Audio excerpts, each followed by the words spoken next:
They told me I was being dramatic, but I knew what I saw that night would change everything. I used to think my life was predictable, ordinary even. I wasn't chasing scandals, and I certainly wasn't looking to be at the center of one. My name is Madison Carter. I'm 32 years old, and up until that night, the most exciting thing in my week was stopping by the farmer's market after work to pick up fresh strawberries.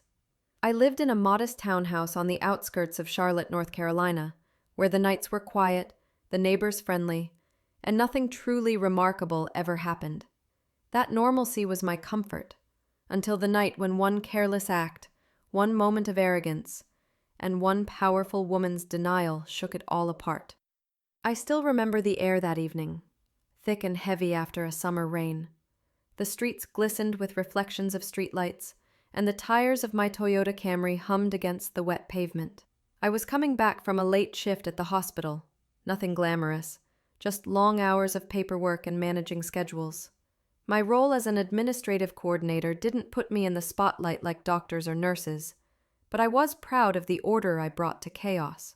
People rarely noticed me, but they depended on me. I was exhausted that night, and all I wanted was to get home, kick off my shoes, and collapse into bed.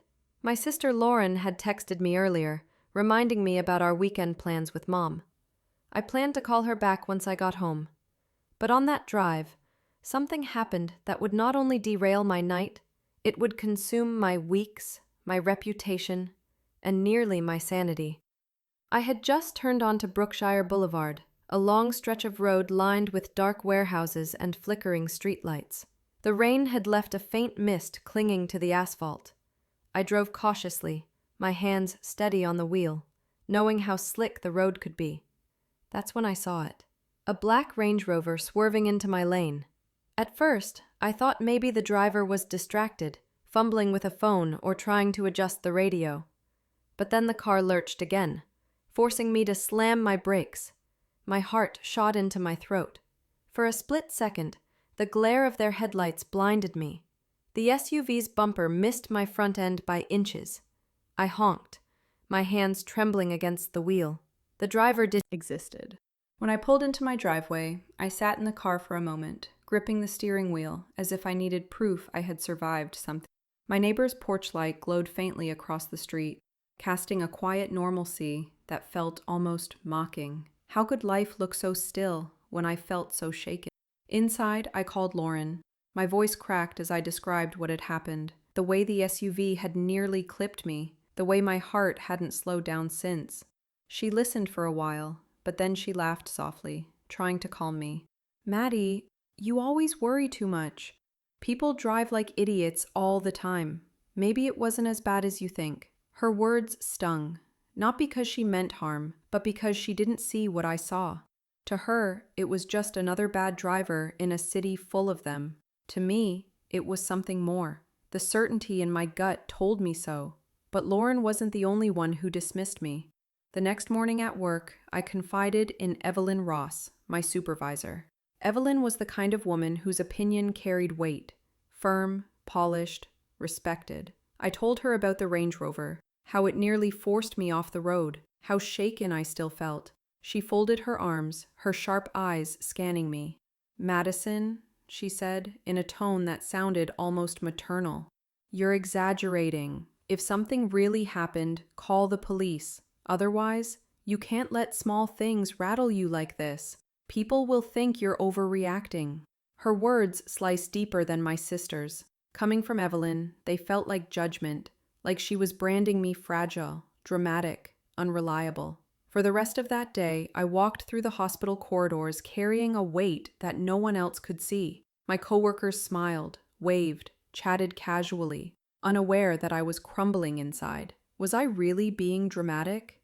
Was I making a big deal out of nothing? Doubt crept in, wrapping around me like a vine tightening with every thought. But then I remembered something small, almost forgotten. My Camry wasn't fancy, but last Christmas, Lauren and Mom had chipped in to buy me a dashcam. I'd installed it mostly for insurance purposes, never really expecting it to matter. The thought hit me with the force of lightning. The dashcam had been on that night. My hands shook as I caught. Then the first image appeared. Streetlights reflected on wet pavement, the faint hum of my car in the background. I fast-forwarded, searching for the moment, my stomach twisting with anticipation. And then it came. The sudden glare of headlights, the violent swerve of a black SUV cutting into my lane, my own car jolting as I slammed the brakes. It was all there, frozen in undeniable truth. I leaned back, tears burning at the corners of my eyes. I wasn't crazy. I wasn't dramatic. I wasn't exaggerating. The dashcam had seen it all. And in that instant, I realized I wasn't holding just a memory. I was holding evidence. Silent, unblinking, irrefutable evidence. What I didn't know yet was how dangerous that little piece of truth was going to be. Because the moment I decided to use it, my life would never be the same. I almost deleted the footage, until something told me not to. The cursor hovered over the delete icon on my laptop screen, and my finger trembled above the trackpad. It would have been so easy, one click, and the footage that had consumed my every thought since that night would vanish. No more questioning myself, no more whispers of drama queen echoing in my head, no more fear of what people would say if I dared to show them. But something inside me stopped me, a quiet, insistent voice that refused to be silenced. It wasn't just stubbornness, it was survival, because deep down, I knew what I had seen was real. That Range Rover hadn't just cut me off. It had nearly destroyed me, physically and emotionally. And the woman behind the wheel wasn't just some reckless stranger. She was someone who carried herself with untouchable arrogance. I closed my eyes and saw it again.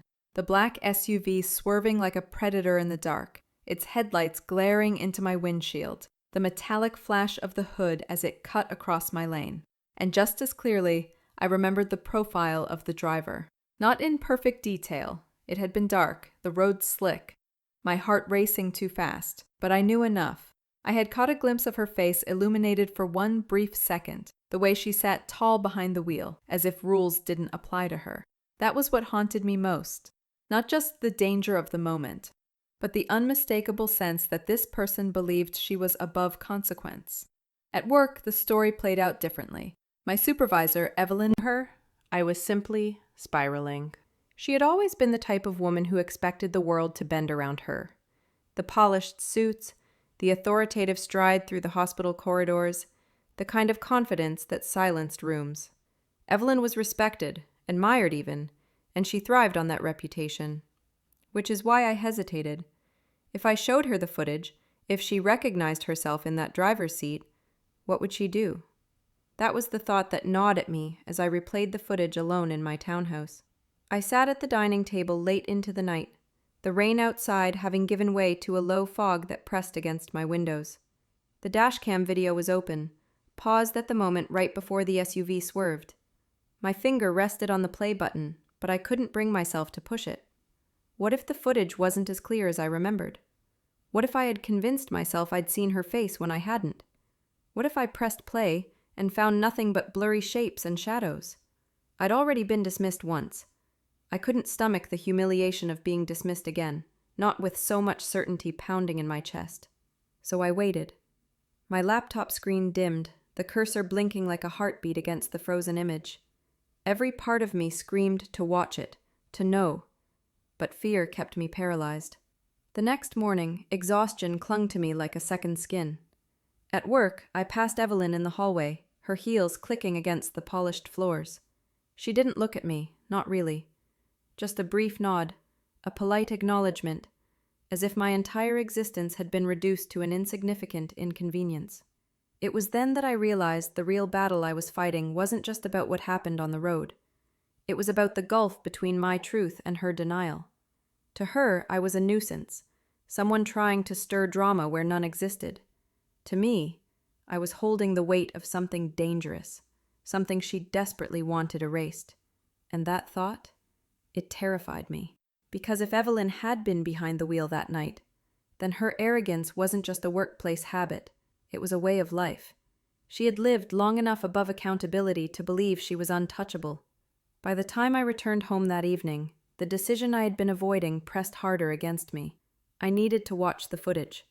I needed gripping the steering wheel and the faint reflection of the windshield. But it was what came after that stopped me cold. Because the camera didn't just capture the near collision. It had caught the moments that followed. The SUV slowing briefly, the driver's profile visible through the side window, her face illuminated by the glow of her dashboard lights. I leaned closer, my breath caught in my throat. The image wasn't perfect, but it was enough. The sharp jawline, the unmistakable blonde hair pulled tightly back, the way her hand rested on the steering wheel with that same dismissive authority. My stomach dropped. It was Evelyn. The same woman who had told me I was exaggerating, the same woman who dismissed my fear with a smile, had been the one behind the wheel that night. The proof was right there, captured by the unblinking eye of the dashcam. I pressed pause, my hands trembling so badly I nearly spilled my coffee. My heart raced as the implications slammed into me. If she had gone this far to pretend it hadn't happened, what else was she capable of hiding? I had thought the dashcam would give me clarity, that it would silence the doubts and let me rest. Instead, it had opened a door to something far darker, because the footage showed more than just a reckless swerve. It showed her arrogance in real time, the way she glanced briefly toward my car, then back at the road, her expression unreadable, but chilling in its indifference, as if I hadn't been inches away from disaster, as if my life had been nothing more than an obstacle in her path. My pulse thundered as I replayed the clip again and again, each viewing pressing the truth deeper into my bones. Evelyn Ross had nearly destroyed me, and she thought she could erase it by dismissing me as dramatic. But now I had proof she couldn't deny. And yet, as I stared at the frozen frame on my screen, her face captured in the glow of her SUV, I realised the danger had only just begun. Because people like Evelyn didn't lose quietly. And if she ever discovered that I held evidence against her, she wouldn't stop until she found a way to silence me. The dashcam had captured more than I expected, and I wasn't ready for the storm it was about to unleash. Arcs of silver. And then, there it was, the Range Rover. A hulking shadow sliding into the frame, headlights flaring like twin daggers, bearing down on me with ruthless speed. I caught my breath even though I knew what was coming, my palms sweating as if the wheel was in my hands again. The SUV swerved sharply, forcing me into that instinctive brake, my car jerking hard, the seatbelt locking against my chest. I paused the footage, my chest heaving. Even knowing I was safe in my living room, my body hadn't gotten the message. My hands trembled as I pressed play again. The camera zoomed forward with the SUV, capturing the moment it glided ahead of me. And there, framed perfectly in the faint glow of the dashboard, was her face, Evelyn Ross. Her features were unmistakable, the sharp cheekbones, the icy composure, the blonde hair pulled back tight. She wasn't panicked, wasn't startled, wasn't even apologetic. She looked unaffected, like nearly running me off the road was a hiccup, an inconvenience barely worth noticing. I froze the frame and stared. Relief and dread tangled inside me in equal measure. Relief because I wasn't crazy. My memory hadn't betrayed me. I had proof, solid and undeniable, that Evelyn had been behind the wheel that night. But dread, because proof was dangerous in the wrong hands. And Evelyn was the kind of woman who wouldn't hesitate to destroy anyone who threatened her image. I replayed the clip again and again, as if I could somehow squeeze out more detail, as if every repetition would give me new courage. But the courage never came. Instead, doubt seeped back in, insidious and suffocating. What was I supposed to do with this? March into her office and confront her? Take it to HR and risk being branded insubordinate? Or worse, expose it publicly and watch as she used her influence to turn the narrative against me? Evelyn wasn't just a supervisor. She was deeply connected. She had allies in the hospital board, friends in local politics, and a reputation polished over decades of careful maneuvering. And me? I was Madison Carter, a woman who organized schedules, filed reports, and made sure doctors signed off on the right forms. Disposable, replaceable, easy to silence. The imbalance. Careful, she said softly. Evelyn has connections. She could make your life very difficult if this gets out." Her words weren't what I expected. I thought she would encourage me, reassure me, tell me the truth would protect me. Instead, she sounded like she was warning me. "Are you saying I should just do nothing?" I asked, my voice barely above a whisper. "I'm saying think carefully," she replied. "Sometimes the cost of being right is higher than you realize. Maybe it's better to let this one go." I studied her, searching her expression for sincerity. She looked genuinely concerned, but something in her tone made me uneasy. Was she truly protecting me, or was she protecting Evelyn? For days afterward, her warning echoed in my head. Maybe Rachel was right. Maybe the safest thing to do was to delete the footage, forget it ever existed, and carry on with my life. But every time I hovered over that delete button, Evelyn's face stared back at me, smug and untouchable, and I couldn't do it. I couldn't let her erase me the way she had tried to that night on the road. So, I backed up the footage on a flash drive and tucked it into a drawer, hidden beneath a pile of old receipts. I told myself it was for safekeeping, but deep down I knew it was more than that. It was my shield, my one piece of leverage against a woman who believed she was invincible. The decision weighed on me heavily. I moved through my days like a shadow of myself, distracted at work, snapping at Lauren when she called, lying awake at night staring at the ceiling. Every moment was split between fear of exposure and the desperate need for justice. The longer I carried the secret, the more dangerous it felt. Evelyn had brushed me off too easily. She was too confident, too practiced. If she had lied this smoothly about nearly running me off the road, what else had she lied about? And how many people had she silenced before me? One evening, after yet another restless night, I sat down at my laptop and replayed the footage once more. The SUV swerving, my car jolting, her face caught in the glow. My heart pounded, but this time, instead of fear, I felt something different, a rising determination. I couldn't keep this to myself, and hands far bigger than mine. I thought the truth would set me free. Instead, it made me a target. The morning I decided to report Evelyn, I felt a strange mixture of courage and dread swirling in my chest. Courage because I finally had something solid in my hands, proof that could silence every doubt. Dread because I knew the kind of woman I was up against. Evelyn Ross wasn't the type to roll over when challenged. She was the type who struck back harder, sharper, with a smile on her face while she did it. Still, I told myself the truth mattered more. Truth was supposed to win. Truth was supposed to protect me. I printed out stills from the dashcam, slipping them into a plain manila folder. The video itself I loaded onto a flash drive that I tucked carefully into my purse. It felt almost sacred, like I was carrying a weapon or maybe a shield.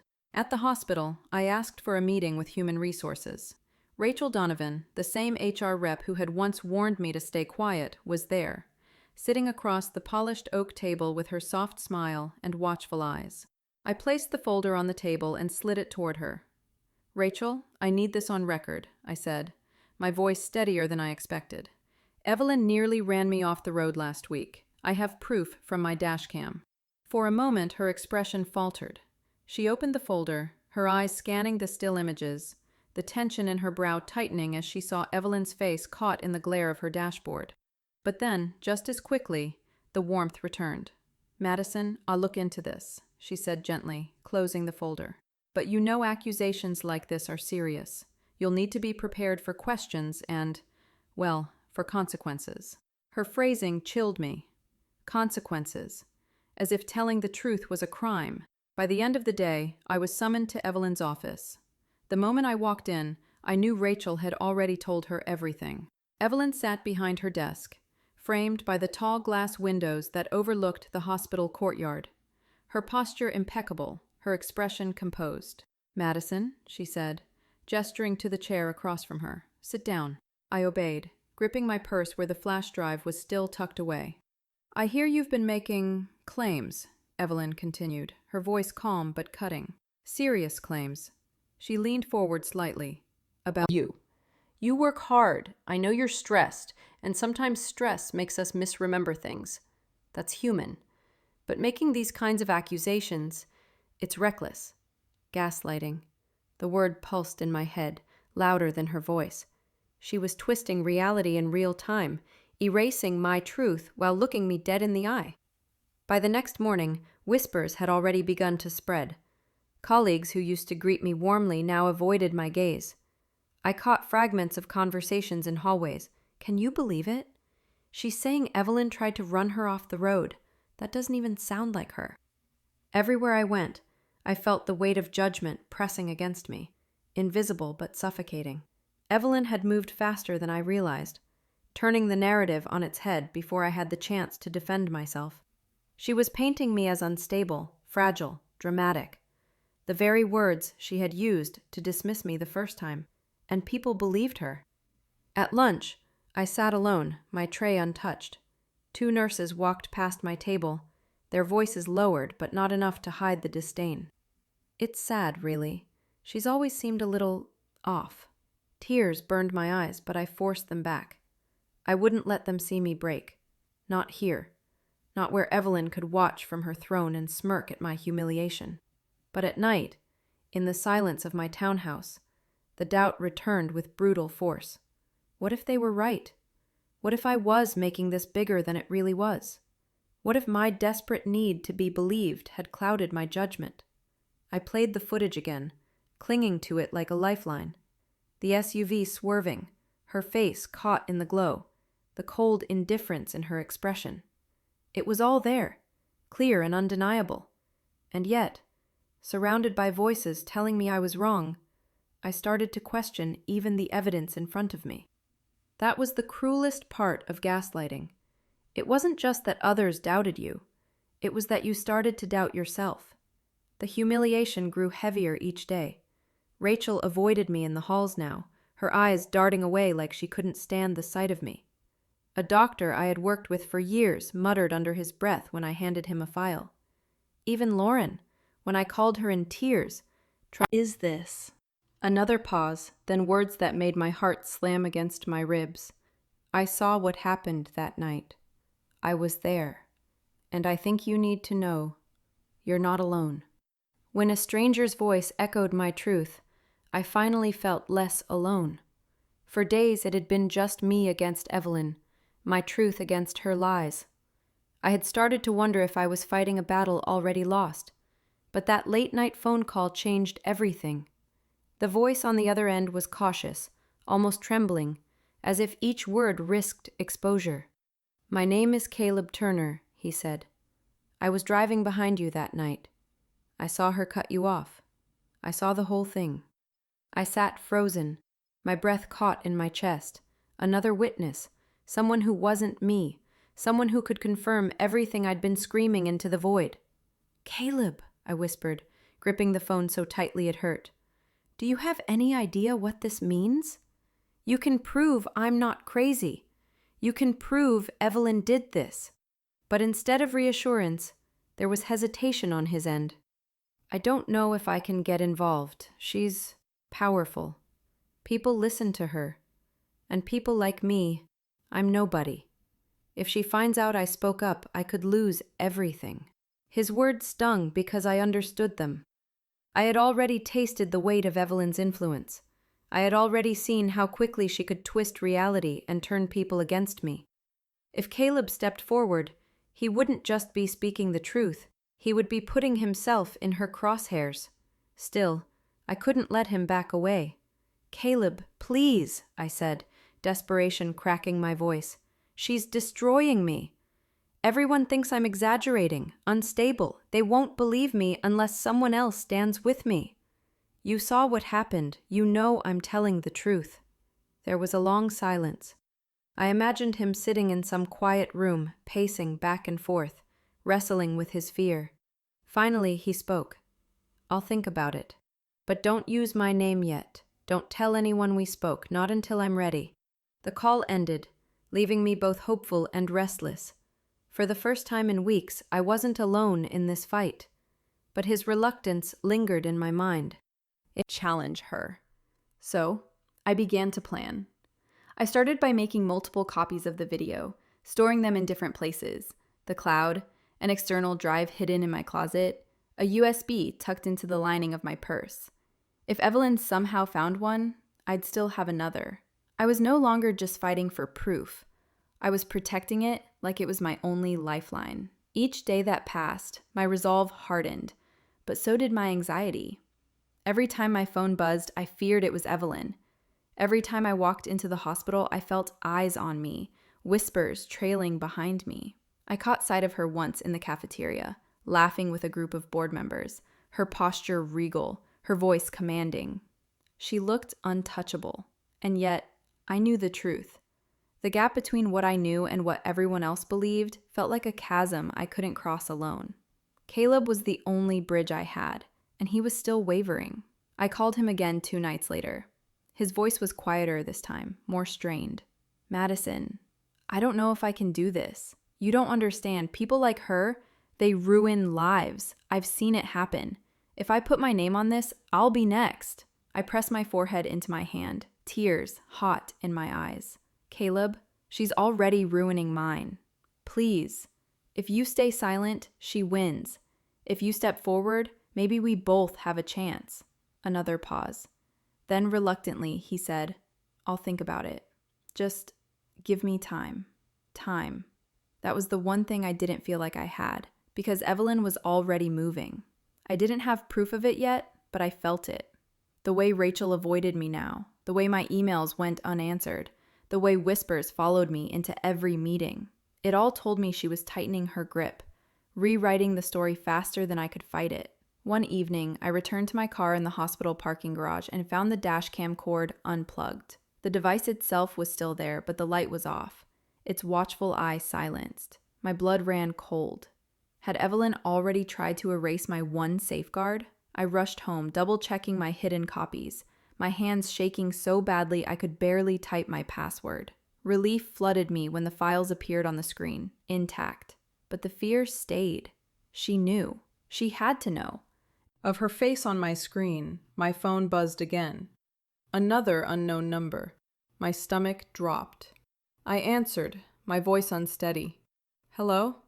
This time, there was no hesitation. A harsh, cold voice cut straight through the silence.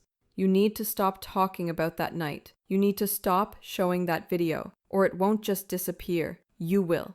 Her power wasn't just influence. It was control over everyone around her. I used to think Evelyn Ross was just another boss, demanding, polished, the kind of woman who expected perfection from her staff, but still knew how to charm the higher-ups. But as the days dragged on, and as my world shrank beneath the weight of her shadow, I began to see her differently. Evelyn wasn't just powerful. She was untouchable, wrapped in a web of connections that made her less a person and more an institution. At the hospital, people spoke her name with a mix of respect and fear. She wasn't just a supervisor. She sat on committees, had the ear of the hospital board, and was friends with Dr. Richard Holden, the chief medical officer whose approval could make or break a career. Her husband, Thomas Ross, was a partner at a prominent law firm downtown, the kind that specialized in reputational damage control. And her sister-in-law, Margaret Ross, chaired a local nonprofit that had ties to city officials. Evelyn wasn't just one person. She was a network. And I was just Madison Carter, a 32-year-old coordinator with no leverage, no allies, no name that carried weight.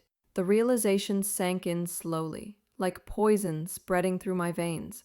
Every step I took felt monitored. Every word I spoke felt twisted before it even left my lips. I wasn't fighting one woman. I was fighting an entire system designed to protect her. I still had Caleb's voice in the back of my mind, the one fragile lifeline reminding me I wasn't crazy. But Caleb was hesitant, hiding in the shadows, terrified of what Evelyn could do if he stepped into the light. And I couldn't blame him. I felt the same fear every time I walked into the hospital and saw her perfectly composed smile. For a brief moment, I thought I had one person I could count on, Rachel Donovan. She had listened to me once, even if she warned me not to act. After the threatening call, I decided to confide in her again. "Rachel, you've seen the stills. You know I'm telling the truth." Rachel's eyes hardened. her voice suddenly firm. "What I know is that Evelyn has worked for this hospital for 15 years. She's respected, she's trusted, and if you go against her, you'll be crushed. Let it go before it destroys you." It felt like betrayal. But worse than that, it felt rehearsed, like Rachel wasn't speaking for herself anymore, like someone else's words had been placed in her mouth. Evelyn's words. I pulled the flash drive back, my hands trembling. "So you've chosen her," I whispered. Rachel didn't answer. She didn't have to. Her silence told me everything. That night, I sat at my dining table again, staring at the laptop where my copies of the footage were stored. The glow of the screen cast sharp shadows across my face, making me look as haunted as I felt. I opened the folder where the video files had been saved, ready to watch it again, ready to remind myself I wasn't losing my mind. But the folder was empty. At first, I thought maybe I'd opened the wrong directory. I clicked through every folder on the drive, then searched the entire computer. Nothing. My stomach dropped as panic surged through me. The files were gone. My hands flew to the external drive I had hidden in my closet, tucked behind a stack of winter sweaters. I plugged it in, praying. But when the screen loaded, it was the same, empty. I fumbled for the USB I kept in my purse, nearly ripping the lining in my desperation to get it out. I plugged it in, my breaths coming in short gasps. Corrupted. The message blinked across my screen in stark white letters. The file was unreadable. I sat frozen, the room spinning around me. Every backup I had made, every careful precaution, every ounce of evidence I had protected, gone. The dashcam, my last resort. I ran out to the driveway, yanking open the driver's side door of my Camry. My hands clawed at the cord, the device, desperate to see the blinking red light that meant it was recording. But the dashcam was gone. The mount was still there, dangling loosely from the windshield, but the device itself had been ripped out. I staggered back, my breath ragged. Someone had been in my car. Someone had Jump. The creak of the mailbox, the rumble of a car engine at night, the faint shuffle of footsteps on the sidewalk. All of it made me certain someone was there, watching, waiting. One evening, as I pulled into my driveway after a late shift, a black sedan slowed near the curb. Its headlights lingered on me longer than necessary before it drifted past, disappearing into the dark. I sat frozen behind the wheel, my breath shallow, until the taillights vanished from sight. The next night, I noticed the same car parked across the street, empty, its windows tinted. I told myself it was coincidence, that paranoia was eating me alive, but deep down, I knew better. Evelyn wasn't just erasing evidence, she was tightening the noose. Anonymous texts began to appear on my phone. "Stop before you regret it. Truth doesn't protect you, it destroys you." One night, a note slipped beneath my front door. "Drop it, or you'll wish you had." I started double-checking every lock, sleeping with the lights on, keeping a kitchen knife on my nightstand. My once quiet home had become a cage, every shadow a threat. And for the first time, I asked myself if it was worth it. Was exposing Evelyn worth losing my peace, my job, my sanity? Was I clinging to this fight because it mattered, or because I was too stubborn to admit defeat? The question gnawed at me, whispering that maybe everyone else was right. Maybe I should let it go. But then I'd remember her face in that dashcam footage, the cold indifference as she nearly ended me, and the thought of silence felt worse than fear. I couldn't let her win, not like this.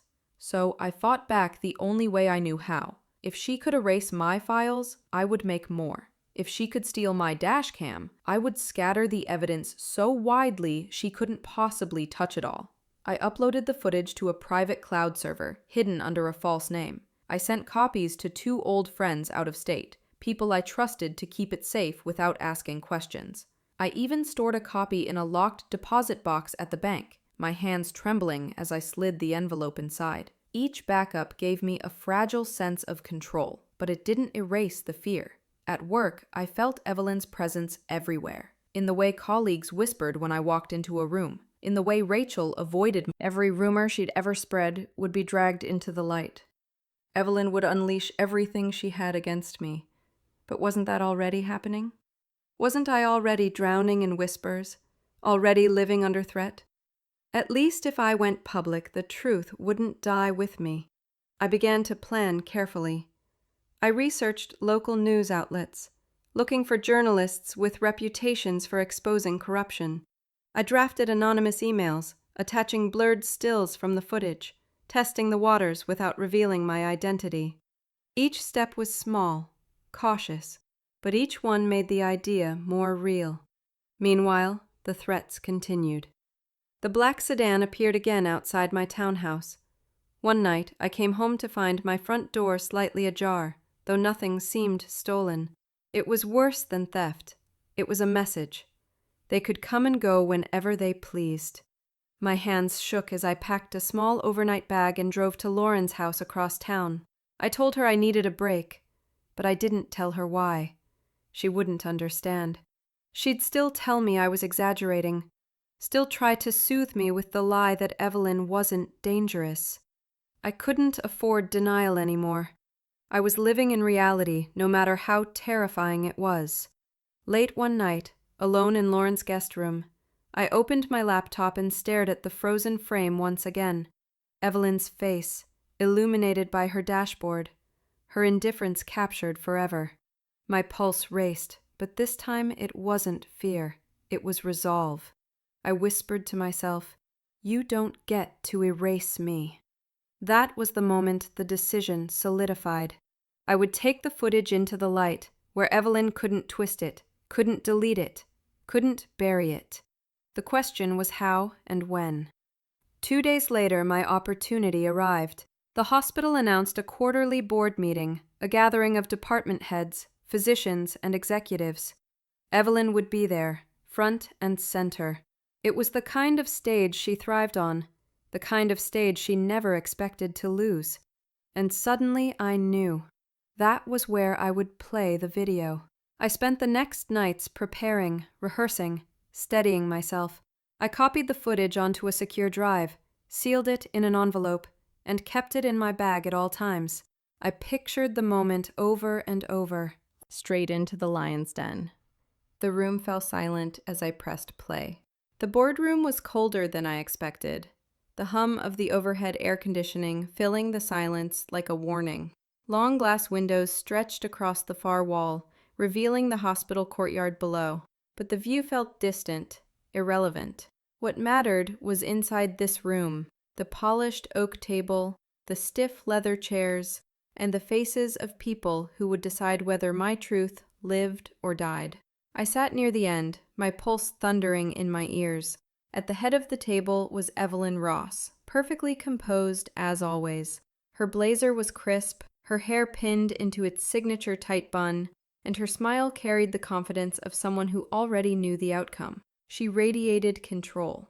The meeting began like any other. Reports were shared, financial updates given, new programs discussed. I sat quietly, my bag at my feet, the flash drive inside like a ticking bomb. I rehearsed my words in my head, over and over, each version shakier than the last. Finally, Evelyn rose to speak. She stood tall, her presence commanding. "As always," she began, her voice smooth and authoritative, "our department has exceeded expectations. Our staff remain dedicated and efficient, and I take great pride in the work we've accomplished this quarter." Polite nods circled the table. The admiration was palpable. They believed her. They always believed her. And that was when my chest tightened with a mix of rage and resolve. This was the moment. If I didn't speak now, I never would. I cleared my throat. The sound cracked in the quiet room, drawing every eye toward me. My heart nearly stopped, but I forced myself to continue. "Excuse me," I said, my voice steadier than I felt. "There's something important that needs to be addressed before this meeting continues." The room shifted, uncertain. Evelyn's smile didn't falter, but her eyes narrowed ever so slightly, like a predator catching scent of prey. "Madison," she said smoothly, "this isn't really the time." "It's exactly the time," I interrupted, my voice sharper now. "Because what I have can't wait, and once you see it, none of you will be able to ignore it." A murmur rippled through the room. I reached down, pulled the flash drive from my bag, and held it in my trembling hand. This, since. Gasps and whispers erupted around the table. Evelyn lifted a hand, silencing them with practiced ease. "She's lying," she said firmly, her gaze locked on me. "There is no evidence. She's desperate, and she's making a fool of herself." I met her stare, my hands shaking but my voice unwavering. "Then you won't mind if I show them, right?" A tense silence fell over the room. The IT technician plugged the drive into the conference room's large screen. My breath hitched as the display flickered to life, the familiar opening frames of my dashcam footage appearing. The room leaned in collectively, the weight of their attention pressing down on me. I felt both exposed and vindicated all at once. The screen showed the dark, wet road, the steady hum of my car, the rhythmic sweep of the wipers across the glass. Whispers hushed. Even Evelyn's smile faltered for the briefest second. I watched their faces, not the footage. Watched as skepticism gave way to curiosity. Curiosity to tension. They were seeing what I had seen. They were about to know what I knew. My heart pounded harder with each second. The Range Rover's headlights appeared in the frame, growing closer, brighter. I gripped the edge of the table, every nerve in my body vibrating with anticipation. This was it. The moment Evelyn's mask would shatter. The moment the truth would cut through her lies. But then, the screen flickered. The footage jolted, colors distorting into jagged lines before snapping back into place. Gasps broke out around the table. Someone muttered, "What's happening?" My pulse spiked as the video stuttered again, freezing on a warped image of the SUV's headlights. Panic clawed at me. The room had been silent moments ago, but now the air crackled with confusion, doubt, suspicion. I stared at the screen, willing it to play, praying it would hold steady long enough to show her face, because in that instant, I realized something terrifying. Someone had tampered with the file. There it was. Every second of her lie unraveling before their eyes. For one agonizing moment, I thought the screen would fail me. The flicker, the jagged colors, the frozen headlights. It felt like the universe itself was conspiring. Steady on the wheel, her expression cold, unaffected. All at once, the room erupted. "Is that? Oh my God. That's Evelyn." Every voice stabbed into the silence like knives. I sat frozen in my chair, the air thick around me, my heart pounding so hard I thought it would break through my ribs. This was it. This was the moment I had been waiting for, the moment the truth finally cut through every lie she had spun. Evelyn's reaction was instant. She shot up from her seat, her voice cutting through the chaos. "This is absurd," she shouted, her composure cracking for the first time. "This is doctored. It's fake. Anyone can edit video these days." But her voice trembled, just enough to betray her. The board members weren't convinced. Dr. Richard Holden leaned forward, his face pale. "Evelyn, that looks exactly like you." "It's not," she snapped, her fists clenching at her sides. "This is a deliberate attempt to smear me. Madison has been unstable for weeks. She's obsessed. And now she's gone so far as to manipulate footage to try and destroy me." The word unstable hit me like a slap, but I refused to flinch. I stood, my knees weak but my voice steady. "That footage is real. You all saw it. You saw her cut across my lane. You saw her face. This isn't about obsession. This is about survival." The room buzzed with tension. Some members glanced between us, torn, while others seemed shaken into silence. For once, the pedestal Evelyn had stood on for years looked unsteady. And in that moment, I felt something I hadn't in weeks. Vindication. The weight of humiliation, the whispers in the hallways, the late-night threats. It all cracked and fell away as the truth burned bright in front of them. I wasn't crazy. I wasn't dramatic. I wasn't exaggerating. I was right. But Evelyn wasn't done. "You'll regret this," she hissed, her voice low but sharp enough for the whole table to hear. She turned to the board, her words crisp, calculated.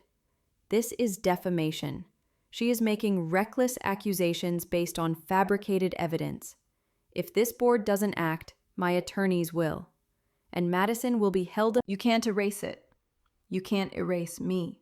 Her eyes met mine, sharp and unyielding, and in them I saw something I hadn't before.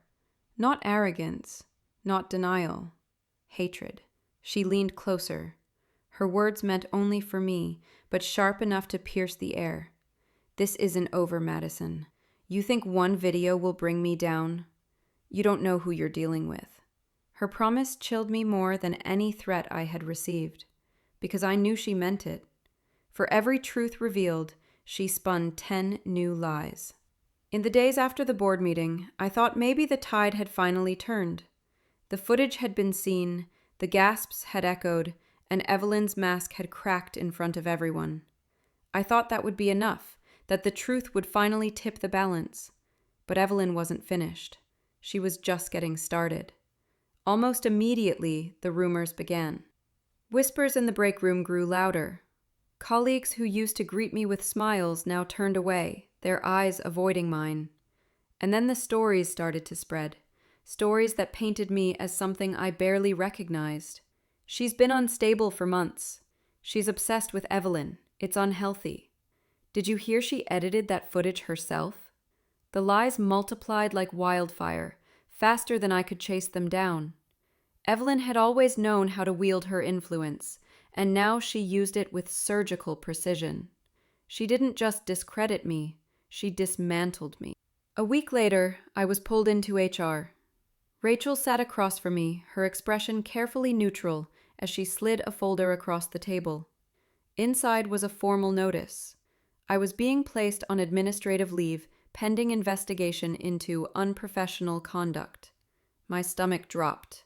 Unprofessional conduct? I whispered, staring at the words like they were written in another language. Rachel's lips pressed together. There have been complaints, Madison. Concerns about your behavior. The board has to take it seriously. I wanted to scream, to shout that the only reason for those complaints was because Evelyn had orchestrated them. But I could see in Rachel's eyes that it wouldn't matter. She had already chosen her side. By the time I left the building, my reputation was in tatters. Friends I'd worked with for years stopped returning my texts. Give up.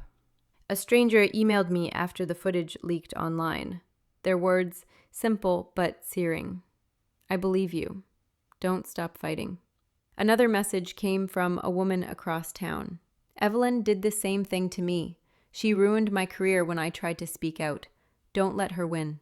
The messages were quiet, hidden in the shadows where Evelyn's power didn't reach. But each one was a spark, a reminder that I wasn't the only one living under her shadow. And then, one night, as I sat scrolling through the endless swirl of hate and support online, my phone buzzed with a message that made my chest tighten. It was Caleb. I'm ready to talk. Those 4 words lit something inside me I thought had died.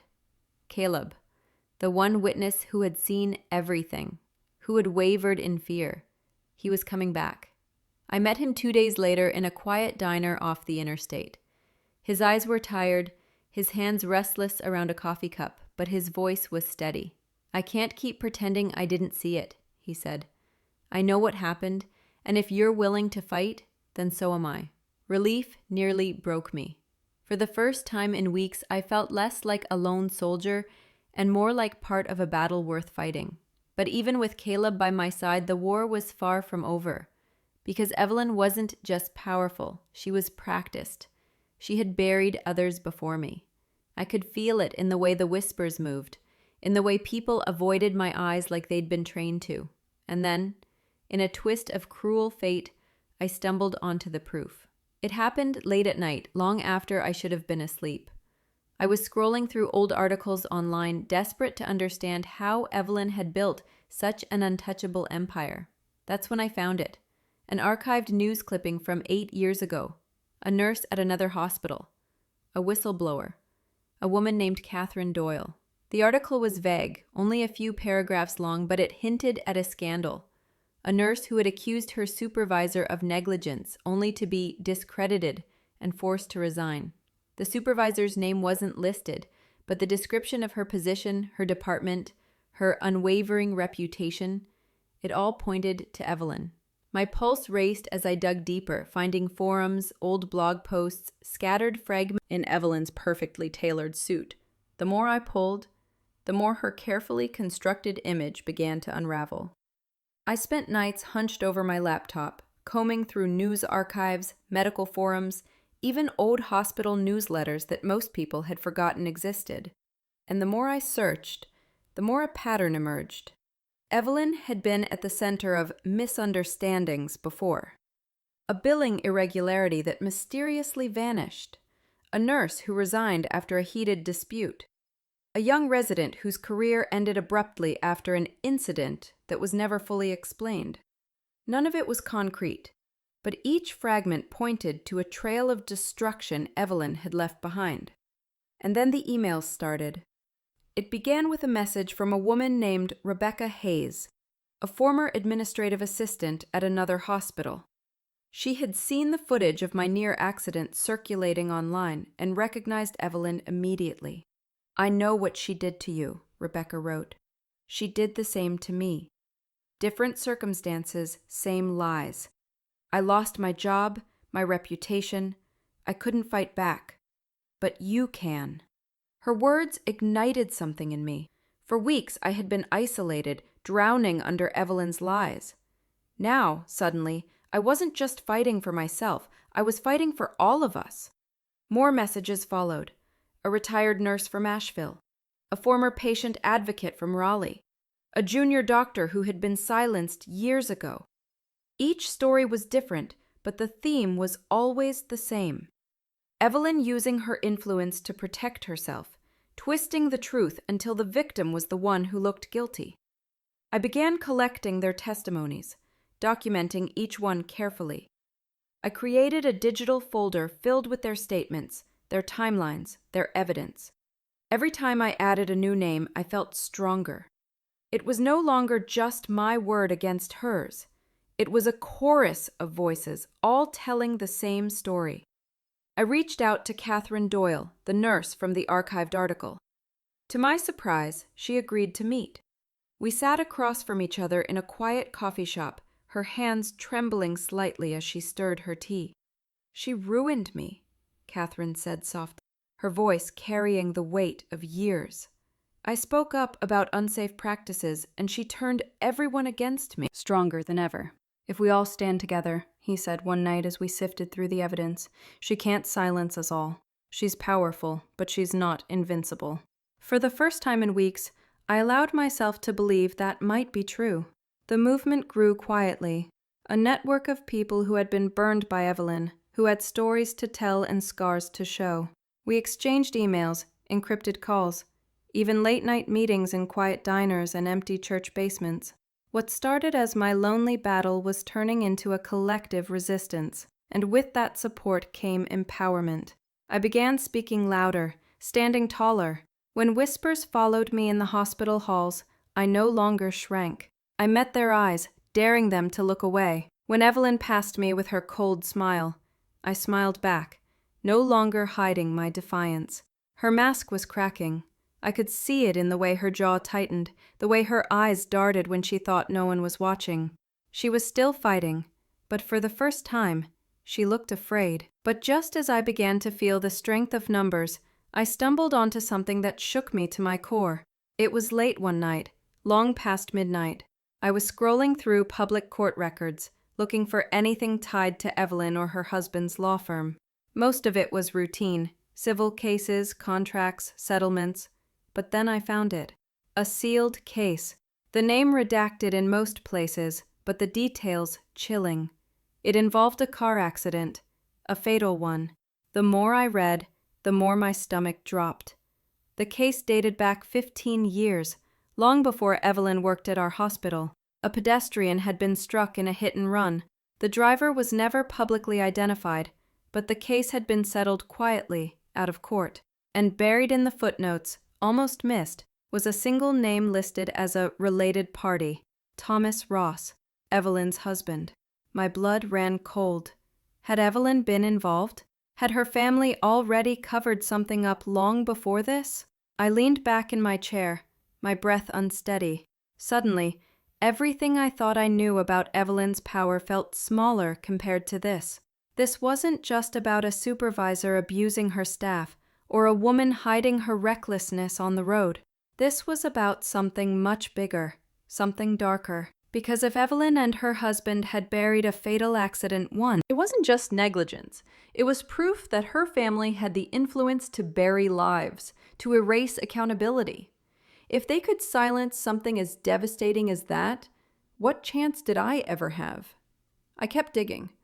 I found financial irregularities hidden in nonprofit filings linked to Evelyn's sister-in-law, Margaret.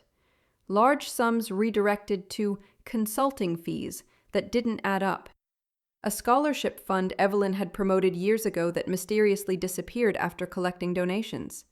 Each detail was small on its own, but together they formed a picture, a web of deception built to enrich her circle while shielding them from consequences. My story, the dashcam footage, the gaslighting, it was just one thread in a larger tapestry. Evelyn had built a career on manipulation, bending truth until it broke, and I was only the latest person to get caught in her gears. The weight of it pressed on me. This wasn't just about me anymore. It wasn't just about proving she nearly ran me off the road. It was about every person she had silenced, every life she had derailed, every voice she had crushed. I sat in my townhouse, the folder of testimonies spread across my dining table. Rebecca Hayes, Catherine Doyle, the retired nurse, the junior doctor. Their stories bled together with mine until it no longer felt like one woman's battle. It was a collective war. For the first time, I understood what was at stake. If I stopped now, Evelyn would win, not just against me, but against every single person she had ever hurt. She would continue unchecked, more untouchable than ever, her mask polished by lies while the truth withered in silence. The fear was still there, gnawing at me every night when I checked the locks twice, when I saw the black sedan still lingering on my street. But beneath the fear was something stronger. Purpose. I couldn't walk away anymore. The final confrontation was coming. I could feel it building like a storm on the horizon, dark and inevitable. And this time, I wouldn't be walking into it alone. I had Caleb, I had the other victims, and I had the evidence Evelyn had worked so hard to bury. But just as I began to gather my courage, the threat came. It was late, the house quiet except for a long time. Fear was the language I lived in. Fear of being doubted, fear of being erased, fear of Evelyn's shadow. But now, fear had lost its grip. If they were threatening me this directly, it meant they were desperate. And desperation meant I was closer to the truth than they wanted me to be. I refused to back down. That night, I spread everything across my dining table, the dashcam footage, the testimonies from Rebecca Hayes, Catherine Doyle, the retired nurse, the junior doctor, and the financial records I had uncovered. Piece by piece, it looked less like chaos and more like a case. A case that told the story Evelyn had spent years trying to bury. I bought a fireproof lockbox and filled it with copies of every file. Another set I mailed to Caleb, who promised to safeguard them. I created an encrypted drive online, password protected with layers of security, sending access codes to 2 trusted friends. If Evelyn thought she could erase me by deleting files or breaking into my car again, she would find the truth waiting for her in a dozen other places. For the first time since this nightmare began, I felt steady, strong. I was no longer the woman sitting alone at her kitchen table, doubting her own memory. I was no longer the employee trembling under Evelyn's condescension. I was something else now. Someone who had been broken and rebuilt, sharper and stronger. Of course, Evelyn didn't retreat. She doubled down. A week after the threatening call, a letter arrived at my townhouse. Thick paper embossed with the logo of her husband's law firm. Inside was a cease and desist order, claiming I was engaging in defamatory actions and malicious interference with professional standing. If I continued, they promised to pursue damages in court. I read the letter 3 times, my hands shaking. Then I laughed. It was a hollow laugh, but it came from somewhere new, a place of defiance. Evelyn had tried humiliation, intimidation, and now she was reaching for legal firepower. Every move she made confirmed what I already knew. She was terrified of the truth. I placed the letter in the lockbox with the rest of the evidence. Proof of her desperation. Proof of her fear.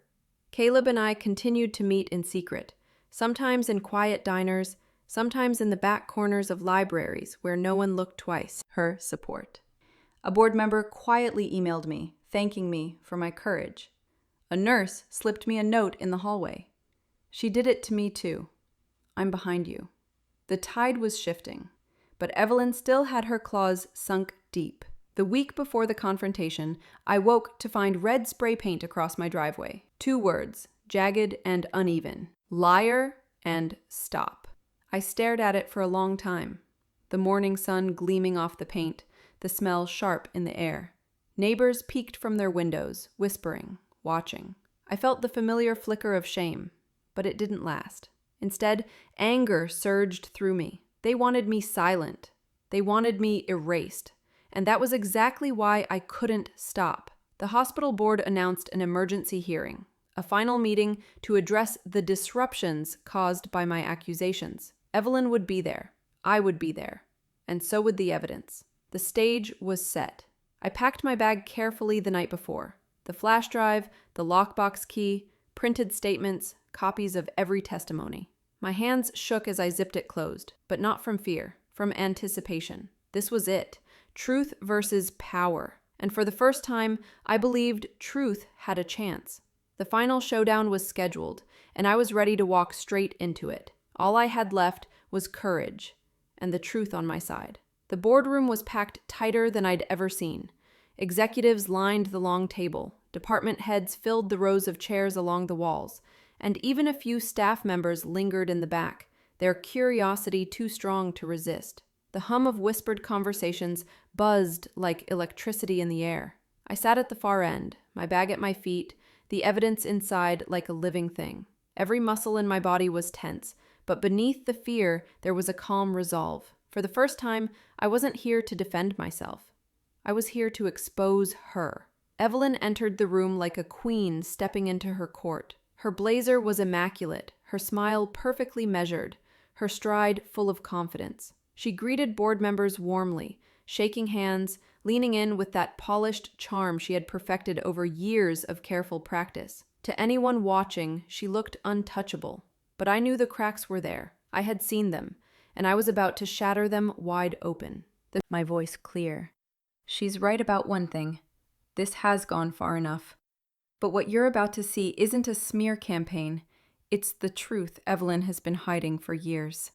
I reached into my bag and placed the flash drive on the table. The room fell silent as the technician plugged it into the screen. My heart hammered as the footage began to play. The dark road, the headlights, the violent swerve of the Range Rover. The gasp that followed was immediate, sharp, undeniable. Evelyn shot to her feet. "This is doctored! She manipulated the footage!" I didn't flinch. Instead, I pulled out a stack of papers, sworn statements from Rebecca, Catherine, the junior doctor, the nurse. If this video isn't enough, maybe these voices will be. People Evelyn silenced, people she ruined. One by one, I laid them out across the table. Each page another crack in her armor. The chairman skimmed through the papers, his brow furrowed. "These are serious claims, Evelyn. How do you respond?" Her composure slipped.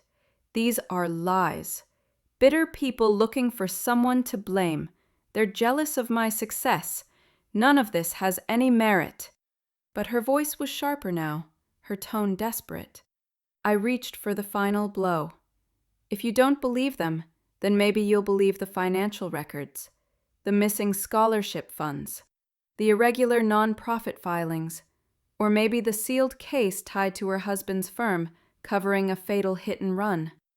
The room erupted. Voices overlapped, questions flew, chairs scraped against the floor. Evelyn's mask cracked completely, her face pale, her eyes wide with fury. "You don't know what you're talking about," she screamed, her voice echoing against the walls. "You're nothing, Madison. Nothing. Do you think any of this will matter? Do you think anyone will care?" But they did care. I could see it in their faces.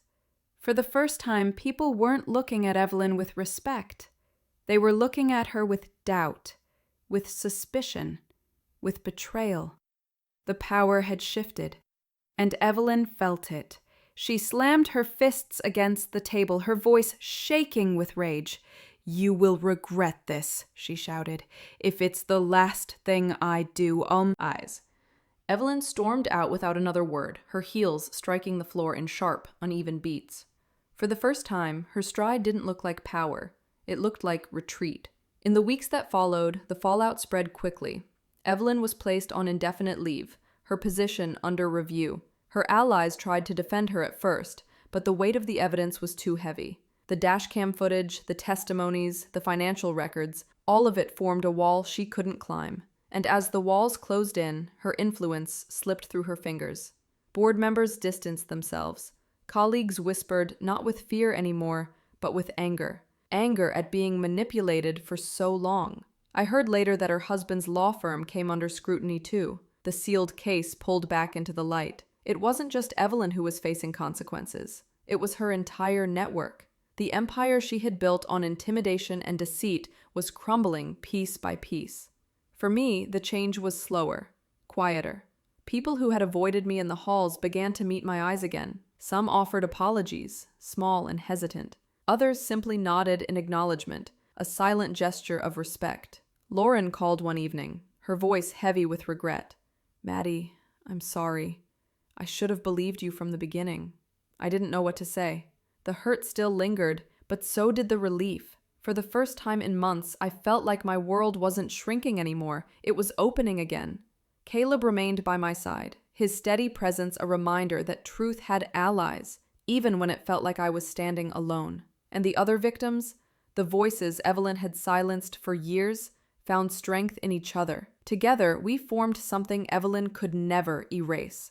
A community bound not by fear, but by resilience. But the greatest change wasn't in Evelyn, or even in the hospital.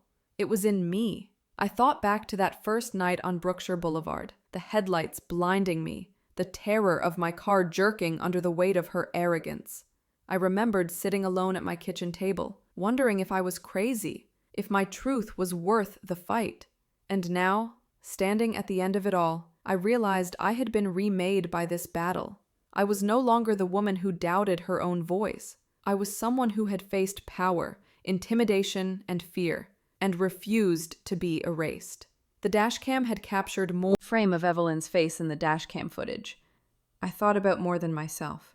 I thought about the people who would come after me, the ones who might face their own Evelyn, someone who would dismiss their truth, bury their voices, and call them dramatic, unstable, or worse.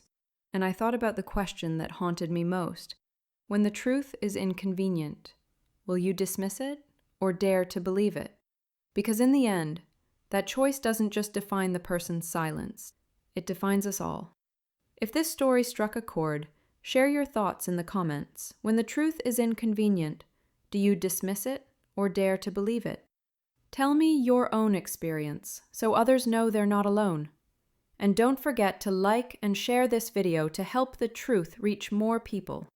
For more justice-driven stories, hit subscribe and turn on notifications so you never miss what's coming next. And if you made it all the way to the end, type "I believe in evidence" in the comments so I know my strongest voices are here with me.